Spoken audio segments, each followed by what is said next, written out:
Kalojmë me lajmet të tjera nga Shqipëria dhe nga diaspora. 25 vjetori i shoqatës së shkrimtarëve shqiptaro-amerikan, festa e fjalës dhe identitetit në New York, në Bronx të New Yorkut, në ambientet elegante të Maestro Kateters, shoqata e shkrimtarëve shqiptaro-amerikan kremtoi me solemnitet 25 vjetorin e themelimit, duke mbledhur 10 figura të letërsisë, artit dhe komunitetit shqiptar në diasporë. Mbrëmja festive u kthye në një moment veçantë bashkimi rreth gjuhës shqipe dhe kulturës kombëtare, duke reflektuar një rrugtim, një çerek shekullor në shërbimet e letërsisë shqiptare në Amerikë. Ceremonia nisi me interpretimin e himnit amerikan nga Dea Eleza e atij shqiptar nga Valbona Pera, ndërsa aktiviteti u moderua nga presidenti i shoqatës Adnan Mehmeti dhe kryetaria doktoresh Ylka Filipi. Në fjalën e tij, Adnan Mehmeti e cilësoi shoqatën si një shtëpi për fjalën shqipe, duke theksuar se ajo ka lindur 25 vite më parë nga vizioni i shkrimtarit Jack Marinaj për të bashkuar krijuesit shqiptar në diasporë.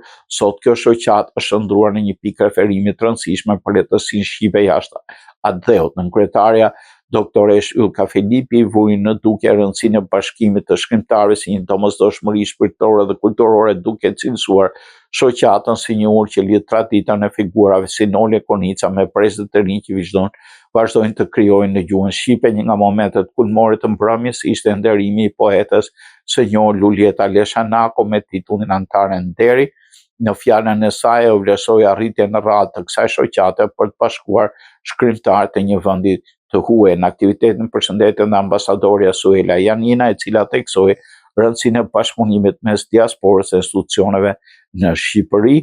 Gjatë mbrëmjes u lexua dhe mesazhi i themeluesit dhe presidentit të nderit Jack Marinaj, i cili theksoi rolin thelbësor të letërsisë në formimin e njeriut dhe ruajtjen e kujtesës kolektive. Festimet u shoqëruan edhe me ndarjen e çmimeve letare për autorë të shquar, ku nderuan figura si Visar Zhiti, Jack Marinaj, Thanas Gjika dhe shumë të tjerë, ndërsa minjoret veçanta u dhanë mbështetësve dhe sponsorëve të aktivitetit.